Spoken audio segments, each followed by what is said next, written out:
राधे राधे सभी को। कैसे हैं आप सभी लोग।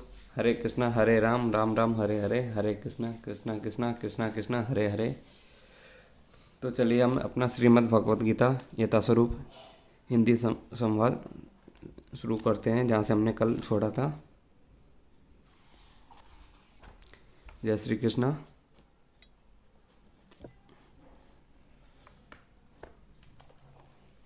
कल हमने यहाँ से इसको छोड़ा था। जिसकी बुद्धि भौतिक इच्छाओं द्वारा मारी गई है वे देवताओं की शरण में जाते हैं और वे अपने अपने स्वभाव के अनुसार पूजा के विशेष विधि विधानों का पालन करते हैं। जो समस्त भौतिक कलमश से मुक्त हो चुके हैं वे भगवान की शरण ग्रहण करते हैं और उनकी भक्ति में तत्पर होते हैं। जब तक भौतिक कलमश धुल नहीं जाता तब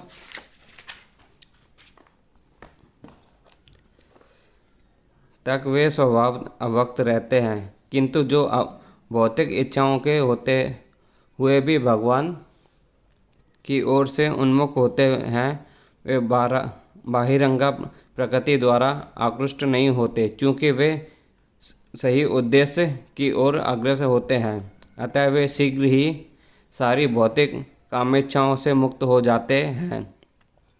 श्रीमद् भगवत में कहा गया है कि मनुष्य को चाहिए कि स्वयं को वासुदेव के प्रति समर्पित करे और उनकी पूजा करे, चाहे वह भौतिक इच्छाओं से रहित हो या भौतिक इच्छाओं के पूरित हो या भौतिक कलमश से मुक्त चाहता हो। जैसा कि भागवत में कहा गया है, जो अल्पज्ञ में है तथा जिन्होंने अपनी आध्यात्मिक चेतना खो दी है वे भौतिक इच्छाओं की अविलंब पूर्ति के लिए देवताओं की शरण में जाते हैं।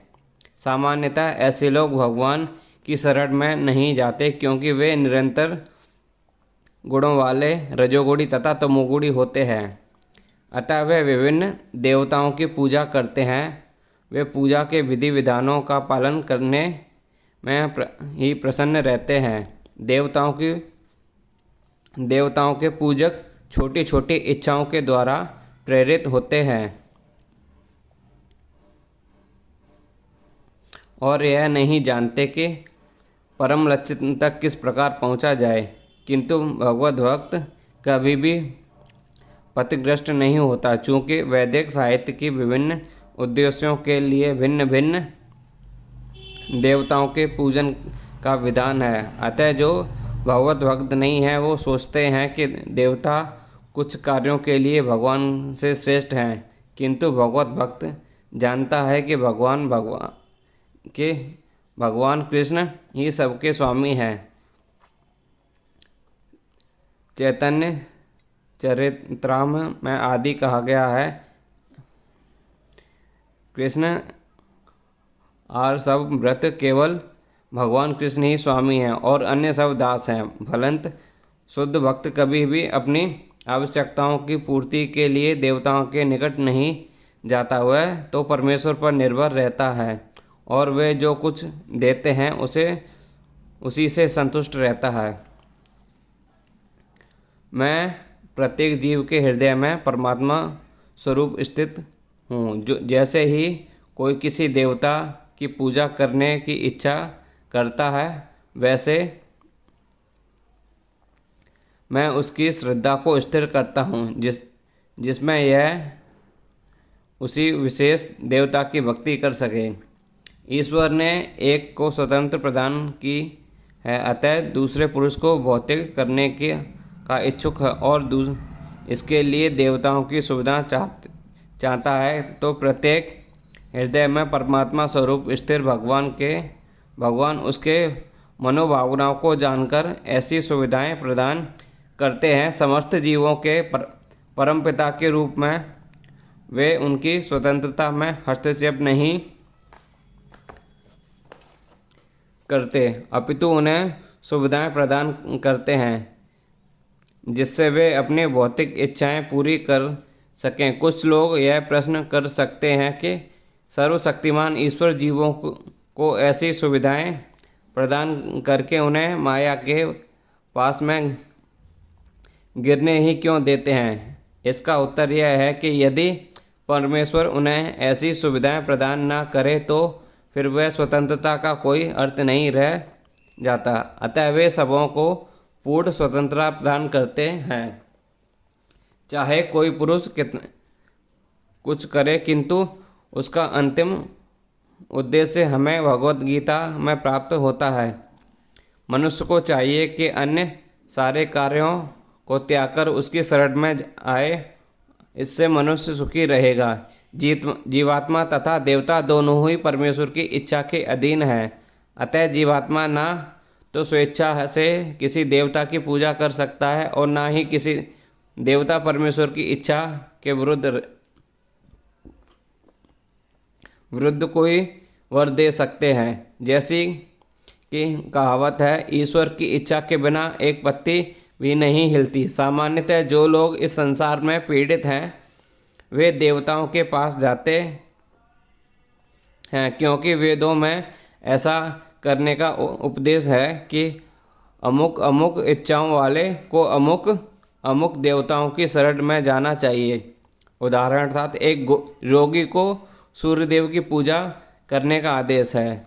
इस प्रकार विद्या या इच्छुक सरस्वती की पूजा कर सकता है और सुंदर पत्नी चाहने वाला व्यक्ति शिव जी की पत्नी देवी उमा की पूजा कर सकता है। इस प्रकार शास्त्रों में विभिन्न देवताओं के पूजन की विधि बताई गई है। चूँकि प्रत्येक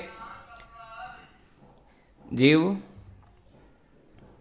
विशेष सुविधा चाहता है, अतः भगवान उसे विशेष देवता से उस घर को प्राप्त करने की प्रबल इच्छा की प्रेरणा देते हैं और उसे वर प्राप्त हो जाता है। किसी विशेष देवता के पूजन की विधि भी भगवान द्वारा ही नियोजित की जाती है। जीवों में यह प्रेरणा देवता नहीं दे सकते, किंतु भगवान परमात्मा है जो समस्त जीवों के हृदय में उपस्थित रहते हैं। अतः कृष्ण मनुष्य को किसी देवता के पूजन की प्रेरणा प्रदान करते हैं। सारे देवता परमेश्वर के विराट शरीर के विभिन्न अंग स्वरूप हैं, अतः वे स्वतंत्रता नहीं होते। वैदिक साहित्य में कथन है, परमात्मा रूप में भगवान देवता के हृदय में भी स्थिर रहते हैं। अतः वे देवता के माध्यम से जीव की इच्छा को पूरा करने की व्यवस्था करते हैं, किंतु जीव तथा देवता दोनों ही परमात्मा की इच्छा पर आश्रित हैं। वे स्वतंत्र नहीं हैं। ऐसी श्रद्धा से संविद वह देवता विशेष की पूजा करने का सत्य यत्न करता है और अपनी इच्छा की पूर्ति करता है, किंतु वास्तविक तो यह है कि सारे लाभ केवल मेरे द्वारा प्रदत्त हैं। देवतागण परमेश्वर की अनुमति के बिना अपने भक्तों को वर नहीं दे सकते।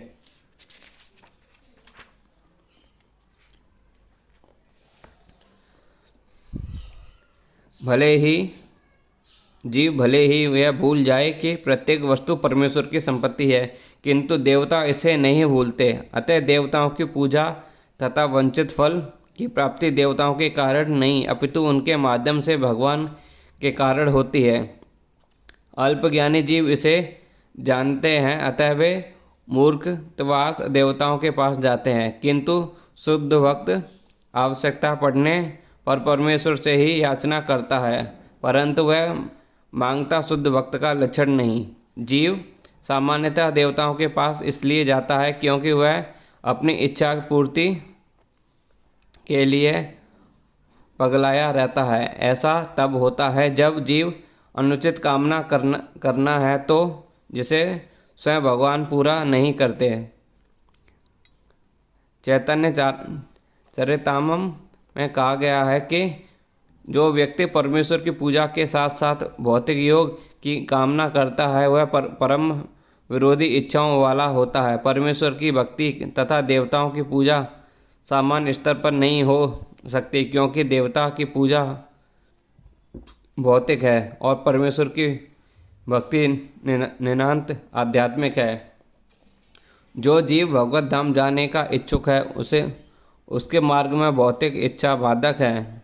अतः भगवान के शुद्ध भक्त को वे भौतिक लाभ प्रदान नहीं किए जाते, जिनकी कामना अल्पज्ञ जीव करते रहते हैं, जिसके कारण वे परमेश्वर की भक्ति ना करके देवताओं की पूजा में लगे रहते हैं।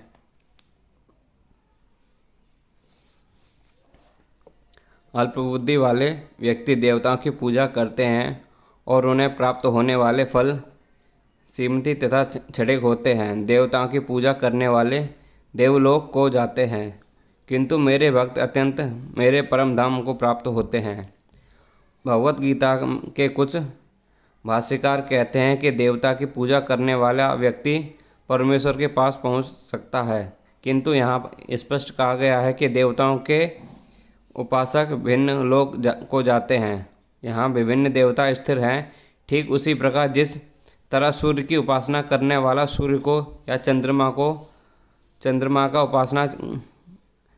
को प्राप्त होता है, इसी प्रकार यदि कोई इंद्र जैसे देवता की पूजा करना चाहता है तो उसे पूजे जाने वाले उसी देवता का लोक प्राप्त होता है। ऐसा नहीं कि जिस किसी भी देवता की पूजा करने से भगवान को प्राप्त किया जा सके, वह यहाँ पर इसका निषेध किया गया है, क्योंकि यह स्पष्ट कहा गया है कि देवता के उपासक भौतिक जगत के अन्य लोगों को जाते हैं, किंतु भगवान का भक्त भगवान की ही परम धाम को जाता है।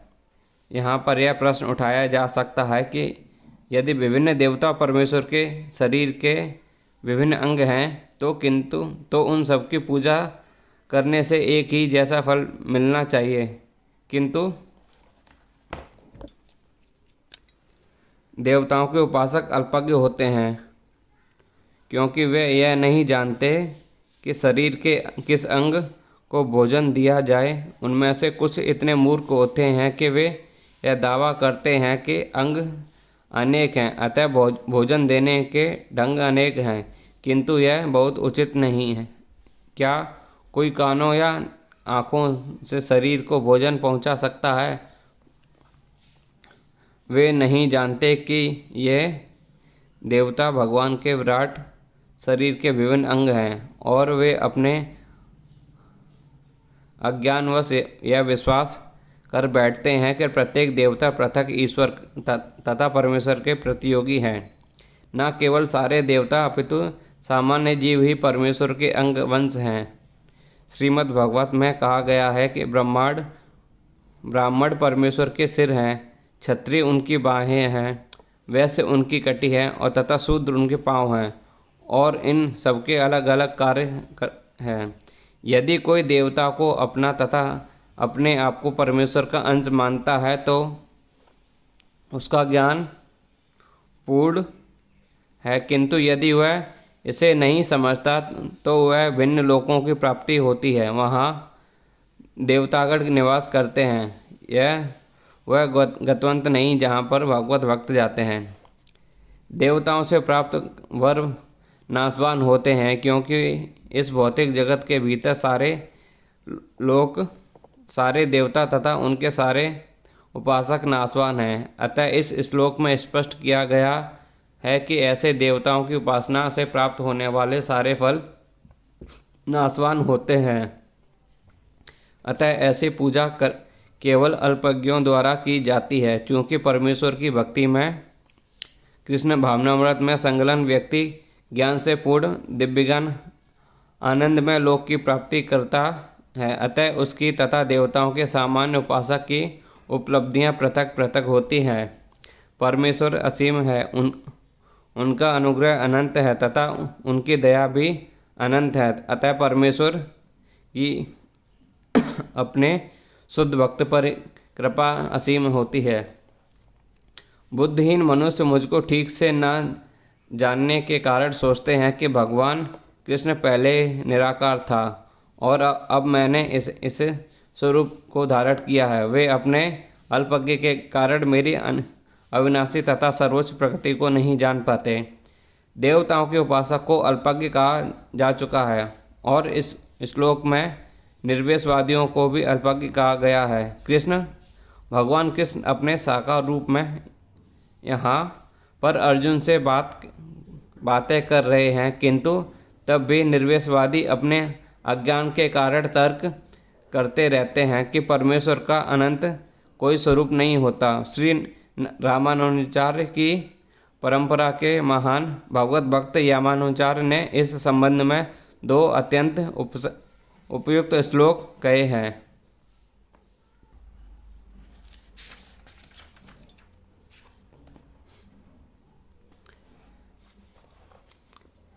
हे प्रभु, वासुदेव तथा नारद जैसे भक्त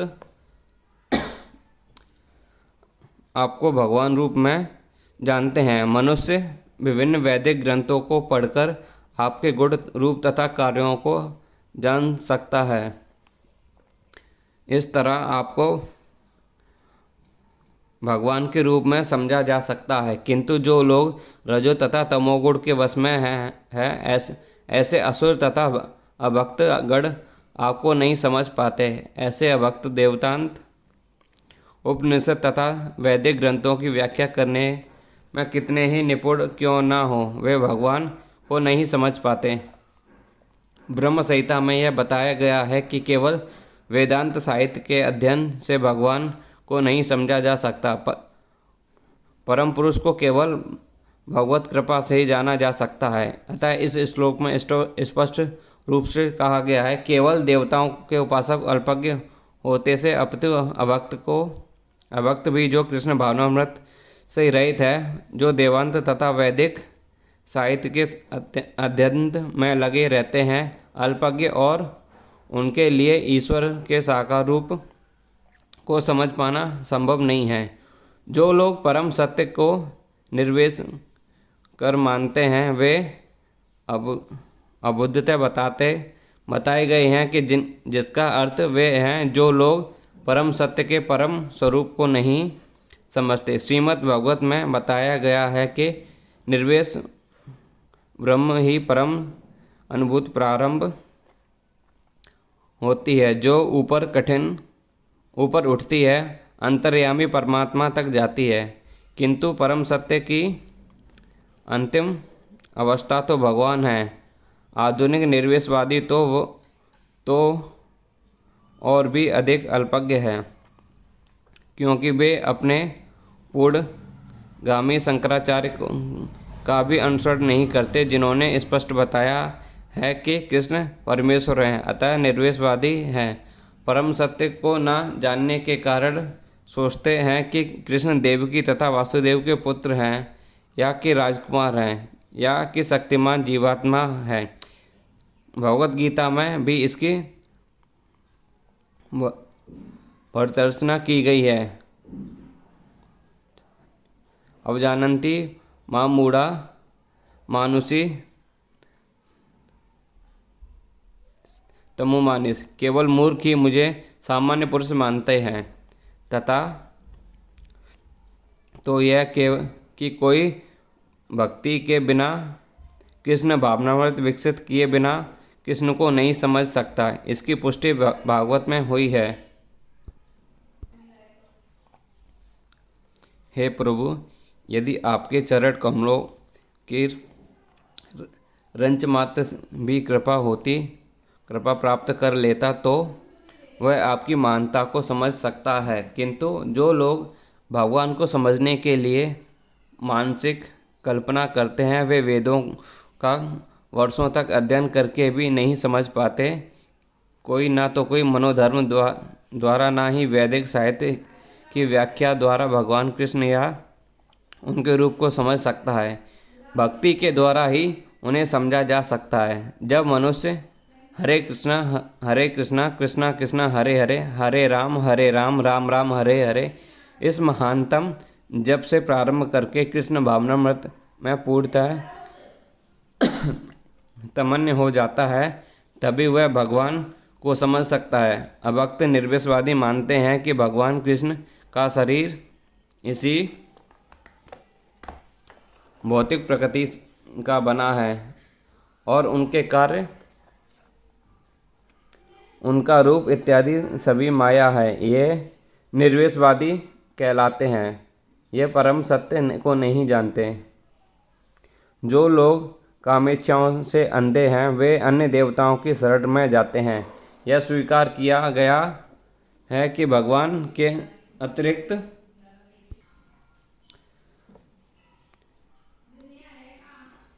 अन्य देवता भी हैं जिनके अपने अपने लोक हैं और भगवान का भी अपना लोक है। जैसा कि 23वें श्लोक में कहा गया है कि देवान दिव्यजनो यान्ति भक्त भक्ता यान्ति मामुमि। देवताओं के उपासक उनके लोकों को जाते हैं और जो कृष्ण के भक्त हैं वे कृष्ण लोक को जाते हैं। यद्यपि यह स्पष्ट कहा गया है, किंतु तो भी मूर्ख मायावादी यह नहीं जानते कि भगवान निर्वेश हैं और वे विभिन्न रूप से उन पर ऊपर से थोपे गए हैं। क्या गीता के अध्ययन से ऐसा प्रतीत होता है कि देवता तथा उनके धाम निर्वेश हैं? स्पष्ट है कि ना तो देवतागण ना ही श्री कृष्ण निर्वेश हैं, वे तो सभी भक्त हैं। कृष्ण भगवान कृष्ण परमेश्वर हैं, उनका अपना लोक है और देवताओं के अपने अपने लोक हैं। अतः यह अद्वैतवादी तर्क की परम सत्य निर्वेश है और रूप ऊपर से थोपा आरोपित हुआ है।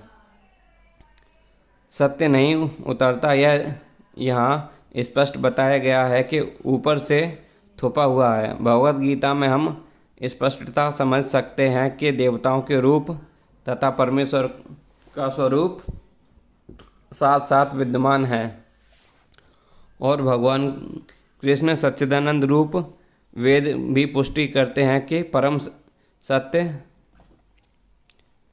आनंदमय भाषते, अर्थात वे स्वभाव से ही आनंदमय हैं और वे अत्यंत शुभ गुणों के आकार से गीता के भगवान कहते हैं कि यद्यपि वे अज यानी अजन्मा हैं तो भी वे प्रकट होते हैं। भगवत गीता में हम इन सारे तथ्यों को जान सकते हैं। अतः हम यह नहीं समझ पाते कि भगवान किस तरह निर्वेश हैं।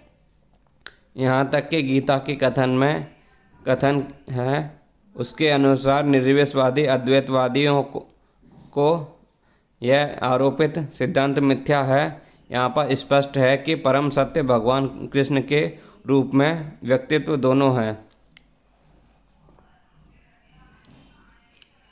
मैं मूर्खों तथा अल्पज्ञों के लिए कभी भी प्रकट नहीं हूँ। उनके लिए तो मैं अपनी अंतर्गत शक्ति द्वारा आच्छादित रहता हूँ। अतः वे यह नहीं जान पाते कि मैं अजन्मा तथा अविनाशी हूँ। यहाँ तक तर्क दिया जा सकता है कि जब कृष्ण इस पृथ्वी पर विद्यमान थे और सबों के लिए दृश्य थे, तब वे सबों के समक्ष क्यों प्रकट नहीं होते, किंतु वास्तव में वे हर एक के समक्ष प्रकट नहीं थे। जब कृष्ण विद्यमान थे तो उन्हें भगवान रूप में समझने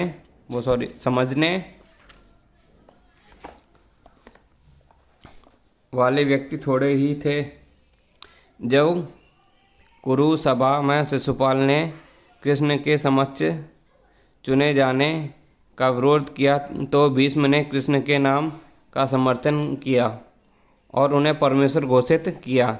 इस प्रकार पांडव तथा अन्य लोग उन्हें परमेश्वर के रूप में जानते थे, किंतु सभी ऐसे नहीं अंधभक्तों तथा सामान्य व्यक्तियों के लिए प्रकट नहीं थे। इसलिए भगवद गीता में कृष्ण कहते हैं कि उनके विशुद्ध भक्त के अतिरिक्त अन्य सारे लोग उन्हें अपनी तरह समझते हैं। वे अपने भक्तों के समक्ष ही आनंद के सागर आकार के रूप में प्रकट होते हैं, किंतु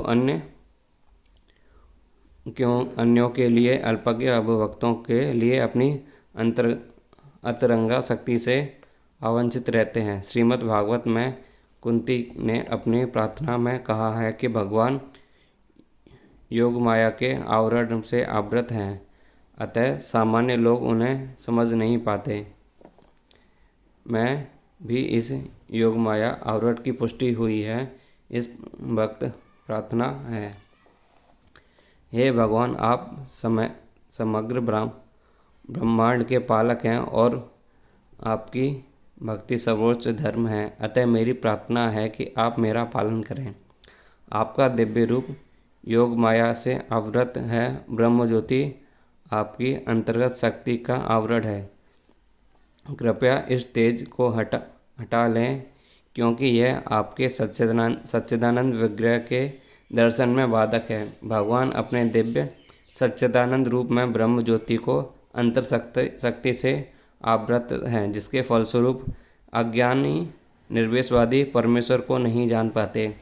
श्रीमद् भागवत में भी ब्रह्म द्वारा की गई है स्तुति, है भगवान, हे परमात्मा, हे परम, हे समस्त रहस्यों के स्वामी, संसार के ऐसा कौन है जो आपकी शक्ति तथा लीलाओं का अनुमान लगा सके। आप सदैव अपनी अंतर्शक्ति का विस्तार करते रहते हैं, अतः कोई भी आपको नहीं समझ सकता।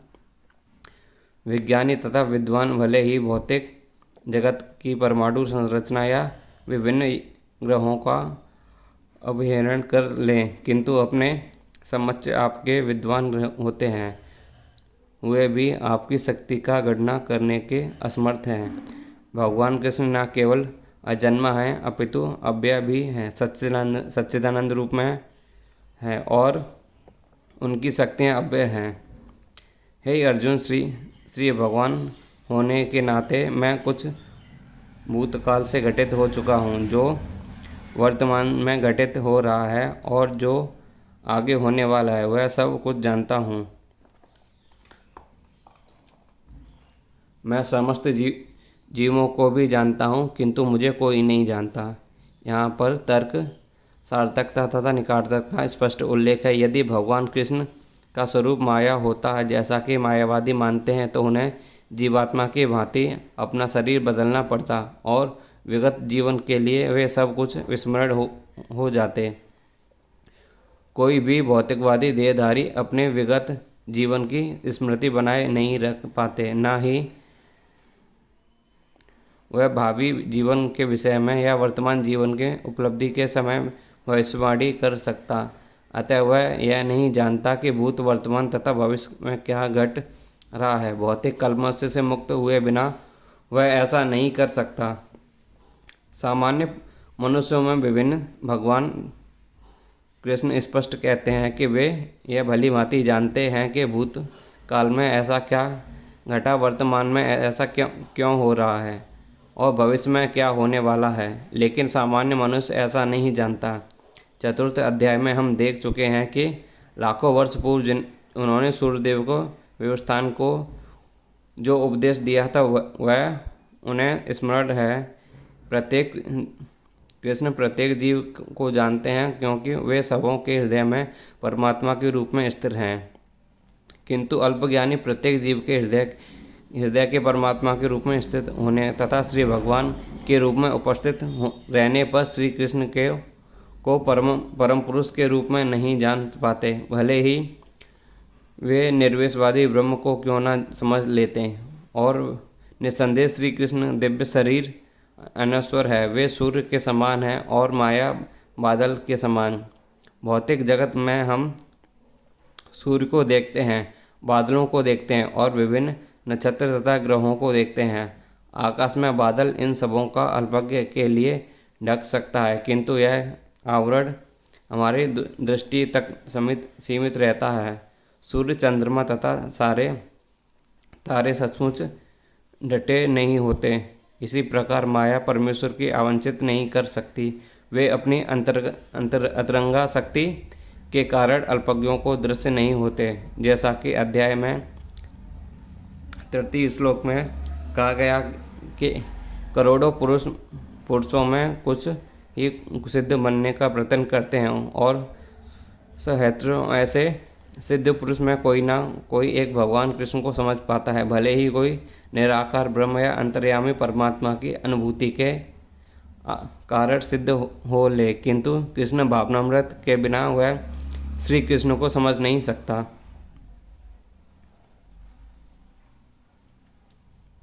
हे भारतवंशी, हे शत्रु विजेता, समस्त जीव जन्म लेकर इच्छा तथा घृणा से उत्पन्न द्वंद्वों से मोहग्रस्त होकर मोह को प्राप्त होते हैं। जीव की स्वाभाविक स्थिति शुद्ध ज्ञान के रूप में परमेश्वर की अधीनता है। वह मोहवश जब मनुष्य इस शुद्धवान से दूर हो जाता है तो वह माया के वशीभूत हो जाता है और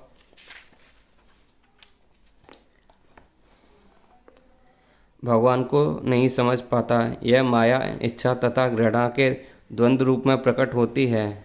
इसी इच्छा तथा घृणा के कारण मनुष्य परमेश्वर में तदाकार होना चाहता है और भगवान के रूप में कृष्ण से ईर्ष्या करता है, किंतु शुद्ध भक्त इच्छा तथा घृणा से मोहग्रस्त नहीं होते। अतः वे समझ सकते हैं कि भगवान श्री कृष्ण अतरंगा शक्ति से प्रकट होते हैं। वे द्वंद्व तथा अज्ञान के कारण मोहग्रस्त हैं। वे यह सोचते हैं कि भगवान भौतिक शक्तियों द्वारा उत्पन्न होते हैं। यही उनका दुर्भाग्य है। ऐसे मोहग्रस्त व्यक्ति मान अपमान, दुख सुख, स्त्री पुरुष, अच्छा बुरा, आनंद पीड़ा जैसे द्वंद्वों में रहते हुए भी सोचते रहते हैं कि यह मेरी पत्नी है, यह मेरा घर है, यह मेरा घर का स्वामी है, मैं इस स्त्री का पति हूँ, यह मोह है, यह द्वंद्व है। जो लोग ऐसे द्वंद्वों को मोहग्रस्त रहते हैं वे निपट मूर्ख हैं और वे भगवान को नहीं समझ सकते।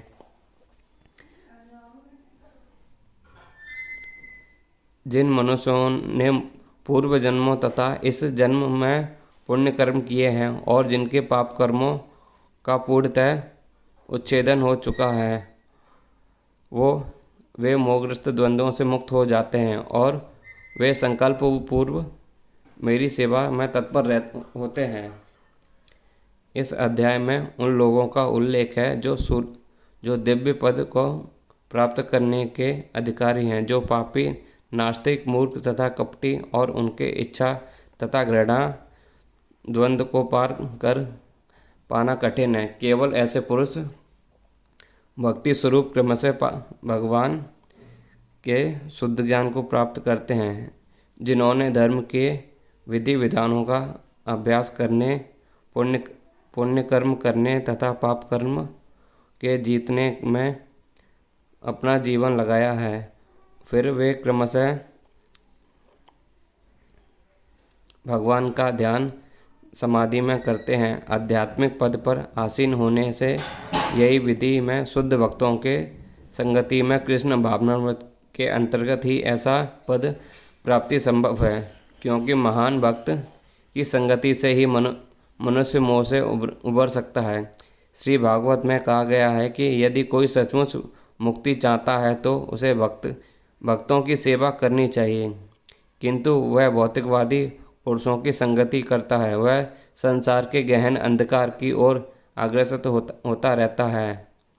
भगवान के सारे भक्त विश्व भर का भ्रमण इसलिए करते हैं जिससे वे बद्ध जीवों को उनके मोह से उबार सकें। मायावादी यह नहीं जान पाते कि परमेश्वर के अधीन अपनी स्वाभाविक स्थिति को भूलना ही ईश्वरीय नियम की सबसे बड़ी अवहेलना है। जब तक वह अपनी स्वाभाविक स्थिति को पुनः प्राप्त नहीं कर लेता तब तक परमेश्वर को समझ पाना या संकल्प के साथ ही उनके दिव्य प्रेम भक्ति में पूर्णतः प्रवृत्त हो पाना कठिन है। जो जरा तथा मृत्यु से मुक्ति पाने के लिए यत्नशील रहते हैं, वे बुद्धिमान व्यक्ति मेरी भक्ति की शरण ग्रहण करते हैं। वे वास्तव में ब्रह्म हैं, क्योंकि वे दिव्य कर्मों के विषय में पूरी तरह जानते हैं। जन्म, मृत्यु, जरा तथा रोग इस भौतिक शरीर को सताते हैं, आध्यात्मिक शरीर को नहीं। आध्यात्मिक शरीर के लिए ना जन्म है, ना मृत्यु है, ना जरा है, ना रोग है। अतः जिसे आध्यात्मिक शरीर प्राप्त हो जाता है वह भगवान का पार्षद बन जाता है और नित्य भक्ति करता है, वही मुक्ति है। अहम ब्रह्म से इसमें मैं आत्मा हूँ कहा गया है कि मनुष्य को चाहिए कि वह समझे कि ब्रह्म या आत्मा हूँ। जीवन का यह ब्रह्मबोध ही भक्ति है। जैसा कि इस श्लोक में कहा गया है, सुग्ध भक्त ब्रह्म पद पर आसीन होते हैं और वे दिव्य कर्मों के विषय में सब कुछ जानते रहते हैं। भगवान की दिव्य सेवा में रत रहने वाले 4 प्रकार के अशुद्ध भक्त हैं जो अपने लक्ष्यों को प्राप्त करते हैं और भगवत कृपा से जब वह पूर्णतः कृष्ण भावना भावित हो जाते हैं तो वह परमेश्वर की संगति का लाभ उठाते हैं। किंतु देवताओं के उपासक कभी भी भगवत धाम नहीं पहुंच पाते। यहाँ तक कि अल्पज्ञ ब्रह्मभूत व्यक्ति भी किसी कृष्ण के परम धाम गोलोक वृंदावन को प्राप्त नहीं कर पाते। केवल ऐसे व्यक्ति को कृष्ण भावना भावित में कर्म करते हैं वे ही ब्रह्म कहलाते हैं। वे अधिकारी होते हैं क्योंकि वे सचमुच ही कृष्ण धाम पहुँचने के लिए प्रयत्नशील रहते हैं। ऐसे व्यक्तियों को कृष्ण के विषय में कोई भ्रांति नहीं रहती, वे सचमुच ब्रह्म हैं। जो लोग भगवान के अर्चा स्वरूप की पूजा करने में लगे रहते हैं या भगवत बंध से मुक्ति पाने के लिए निरंतर भगवान का ध्यान करते हैं, वे ही ब्रह्म अधिभूत आदि के तात्पर्य को समझते हैं। जैसा कि भगवान ने अगले अध्याय में बताया है, जो मुझ परमेश्वर को मेरी पूर्ण चेतना में रहकर मुझे जगत का देवताओं का तथा समस्त यज्ञ विधियों का नियामक जानता है, वे अपनी मृत्यु के समय मुझे भगवान को जान और समझ सकते हैं। कृष्ण भावनामृत में कर्म करने वाला मनुष्य कभी भी भगवान को पूर्णतः समझने के पथ से विचलित नहीं होते। कृष्ण भावनामृत के दिव्य संदिग्ध मनुष्य यह समझ सकता है कि भगवान किस तरह भौतिक जगत तथा देवताओं तक के निवायक है। धीरे धीरे ऐसी दिव्य संगति से मनुष्य का भगवान में विश्वास बढ़ता है। अतः मृत्यु के समय ऐसा कृष्ण भावनाभावित व्यक्ति कृष्ण को कभी भुला नहीं पाता। अतः वह सहज ही भगवत धाम गोलोक वृंदावन को प्राप्त होता है।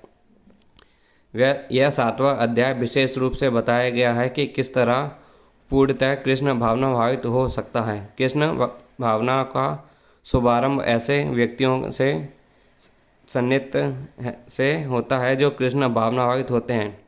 ऐसा सन्निहित आध्यात्मिक होता है और इसे मनुष्य प्रत्यन्य भगवान के संसंगत में आता है और भगवत कृपा से वह कृष्ण को भगवान समझ सकता है। साथ ही वह जीव के वास्तविक स्वरूप को समझ सकता है और यह समझ सकता है कि किस प्रकार जीव कृष्ण को भुलाकर भौतिक कार्यों में उलझ जाता है।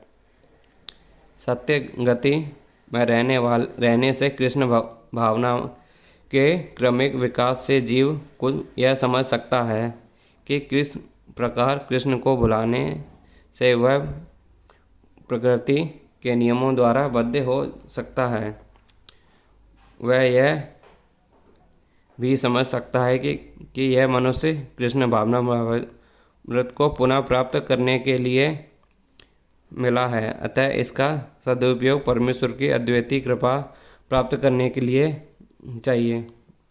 इस अध्याय में जिन अनेक विषयों की विवेचना की गई है वे हैं दुख से पड़ा हुआ मनुष्य, जिज्ञासु मानव, अभाग्रस्त मानव, ब्रह्म ज्ञान, परमात्मा ज्ञान, जन्म मृत्यु तथा रोग से मुक्ति एवं परमेश्वर की पूजा। किंतु जो व्यक्ति वास्तव में कृष्ण भावनामृत को प्राप्त है वह विभिन्न विधियों को परवाह नहीं करता। वह सीधे कृष्ण भावनाभावित के कार्यों में प्रवृत्त होता है और उसी से भगवान कृष्ण के नित्य दास के रूप में अपनी स्वाभाविक स्थिति को प्राप्त करता है। ऐसे अवस्था में अशुद्ध भक्त में परमेश्वर की श्रवण तथा गुणवान आनंद पाता है, पूर्ण विश्वास में रहता है। ऐसा करने से उसके सारे उद्देश्य की पूर्ति होगी। ऐसा दृढ़व्रत कहलाती है। जो यह भक्ति योग या दिव्य प्रेम भक्ति की शुरुआत होती है। समस्त शास्त्रों का यह भी मत है कि भगवत गीता का यह 7वां अध्याय इसी निश्चित सारांश है। इस प्रकार श्रीमद् भगवत गीता के 7वें अध्याय भगवत गीता का भक्ति वेदांत तात्पर्य पूर्ण हुआ। हरे कृष्णा कृष्णा कृष्णा हरे हरे, हरे राम राम राम हरे हरे। प्रभु जी, आज का हमारा ये 7वां अध्याय यहीं पे पूर्ण होता है। अब हम 8वें अध्याय की ओर कल से प्रारंभ करेंगे भगवत प्राप्ति के लिए। तो चलिए मिलते रहें सभी लोग। अपने बाकी बिहारी जी के दर्शन करने वृंदावन जरूर जाइएगा। तो चलिए ठीक है।